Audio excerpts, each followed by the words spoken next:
All right, hey everybody, it is me. What the hell is happening, man? Like seriously, we have a live stream this week, but here here here it is. Honestly, I mean it does kind of make sense for the timing, but I'm a little bit surprised, so I guess let's just get into it.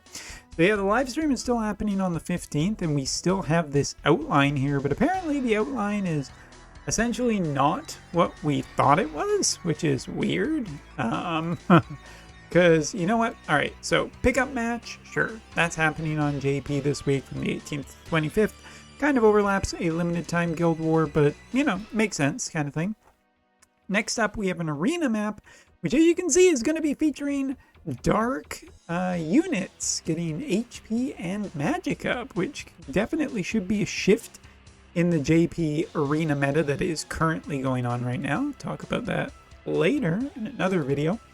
We're also going to get another Void and the Darkness story this month. So that probably means that we're going to see the next Warrior of the Crystal at the beginning of November. And it should be Rurugia, the Earth Gunner.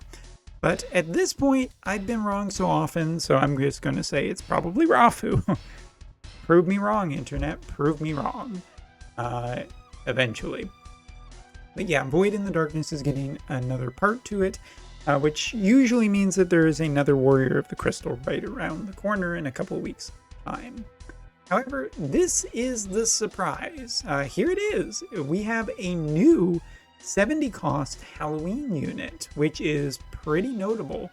And for everybody who was saying what element she was going to be, well, guess what? She's dark. And probably not the thing that you were thinking you were going to get, but the thing you definitely need. But yes, Lucia will be a dark elemental character, 70 cost, and even the vision card is more expensive than her. The vision card being a 80 cost and Lucia being 70 cost, which is, I guess that means she has double the rates, right? Anyway. Dark allies get the bonuses that you would expect. Own HP limit is increased by 10 and area attack resistance is increased by 10 as well. Now, simply put, the limit burst that we are going to be looking at, well, I guess we should talk about the main job. So main job, Dream Witch? Or Dream Master? Or wait, I think I'm reading that right. I might not be. Let's see if I can. Grimoire Master. My bad. Put the emphasis on the wrong syllable. Excuse me. Black Mage as well as Thief will be her subs. So kind of really wasn't too far off a few days ago saying that I was thinking we were going to get a character kind of like Halloween Leela, but just not the element in the jobs. I mean, we're looking at potentially a very fast character who is magic based, but a different type, and Grimoire Master is a brand new job. I think that this will be a job that is going to become more permanent later on with newer characters, much in the same way that Frederica, Halloween version, also became a very common job, or well, a commoner job. Alright, so let's take a look at this. Limit Burst, Mystic Drain. So Succubus activates additional damage for 3 turns when dealing damage with own attacks. Non-attribute magic-based damage, very small, no chain effect.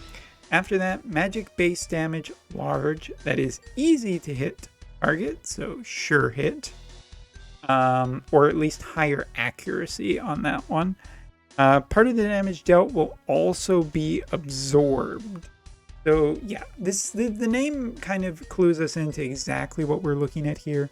So it does have an Astrius style effect where it will be able to hit multiple units, which means that it can potentially kill guts-based units, which is very strong, as we've seen in the past. It also has accuracy, so people who hate evasion characters, and light evasion is still kind of a thing in some places. This is a unit to counter all of that, but also still dealing large damage and absorbing HP. I think we're going to get a little bit more of an idea of why in a minute. All right, so next up is called End Accelerator. At least that's the rough translation I get. Magic-based damage based on targets, or magic. Yeah, sorry. In the AoE, magic-based damage has penetration of defenses for 3 turns. Self CT up to for 2 targets potentially when the targets are incapacitated. So if she hits with this AoE and it kills a unit or 2 units or 3 units, he does get up to 2 boosts in her own CT. So much in the same way that Pren came out last week and had some acceleration abilities, this is also something that this new character will have. So very, very tempo-based job. Last one, creates a barrier that protects yourself from physical damage up to a certain amount, raises defense of allies centered around self for 3 turns. So a buff for defense that is also capable, interestingly enough, of creating a barrier. So I think that this is, the way it's worded to me is basically like, hold on, Rachez's ability that gives herself a HP barrier is also what we're looking at here. Kind of interesting. I'm curious about the full kit, since looking at this, Grimoire Master seems to be a very tempo-based, potentially HP draining ability, and a upgraded version of Scholar. Black Mage would give her flair and some status effects that are kind of nasty. Maybe even Toad might be kind of interesting. And last but not least, Thief does ensure that she will be a quick character. But other than that, looking fantastic with the Halloween themed outfit. Really like it so far. And also we have this, which is sporting some new artwork for some other characters. Now, this obviously doesn't guarantee that we are going to be seeing these characters getting Halloween costumes, but hey, you know what? We'll let some people live the dream with this one. So yeah, immediately I can already see Magic Human Killer on this, which is starting to put a little bit of the fear in me. But let me just take a peek here. All right, so the effects of this go to characters that can use staffs, such as black mages, books, axe, and spears. Killer effect on magic-based attack as well as strike attack resistance. Okay, and maxing up will increase single attack resistance. As for the granted effect will increase magic power up and area attack resistance up. So a very, very spread across the field type of vision card here. First of all, I mean, it is based more around job, and there are plenty of ways I can see this between book users such as Velris potentially, or, you know, staff wielders such as Black Mage. I think that the dark element or multiple different elements could potentially take use of this, even in combination together. And mages are going to be getting a nice boost here, to say the least. But it also does increase a good amount of survivability off of this vision card. So the card seems really good until we get to the bottom, which is a vision ability. And oh my goodness. Oh boy. You know what? If you like the other one, you're going to love this. A ability called Triple Nightmare. Triple consecutive damage attacks to the target medium. Lowers target's single target resistance for 3 turns. And as you can see, quite a high range on it. So if, you know, the original Halloween card ended up giving a physical triple hit ability, well, here we're looking at a magical triple hit ability, which is pretty interesting, as this potentially ups the chaining value of some characters. And the old Halloween card is still one of those cards that is pretty recommendable if you're interested in doing chaining missions or just guild raid. This could be quite the also piece of equipment that you kind of need. And the artwork is just super spooky Halloween stuff, so great, I guess. But yeah, it's interesting to see what we're getting here. A dark elemental mage character that is lower cost and potentially a really, really big synergy with Rafu coming out later.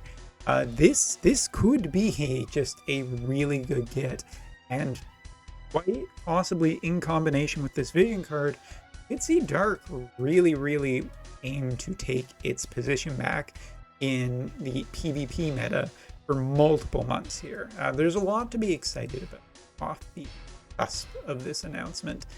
Just a new mage-based class that will be affecting characters, limited cost character here. We do know that Halloween Leela has had legs and woos to keep going, but draining potential, accuracy potential, CT modifications, as well as farming potential here, depending on what the casting time is. Survivability and a vision card that is providing mages with chaining is a lot to take in and probably pretty tempting. We also have a spooky book. Cool. Hopefully the spooky book is good for a couple other characters too, but we'll probably more than likely be targeting them. So yeah, honestly, at the end of this video, I don't know what else to tell you other than, wow, what an update for next week when this character will drop. I even think that globalers will be quite interested in this character, being that Dark Element is still not weak, but this potentially goes in combination with a new 100 cost character to really push it above and beyond. And that just leaves us for a question of what the hell is still to come on the live stream, whether it's just information about Rurugia, which I think probably is not going to happen. But I'm curious, what exactly do they still have to announce? Or is this all the announcements? I guess we'll find out on Saturday. But in the meantime, get hyped for a Halloween, a spooky Halloween, because your wallets may be running scared. Gotcha joke for sure. Anyway, thanks for watching. See you next time.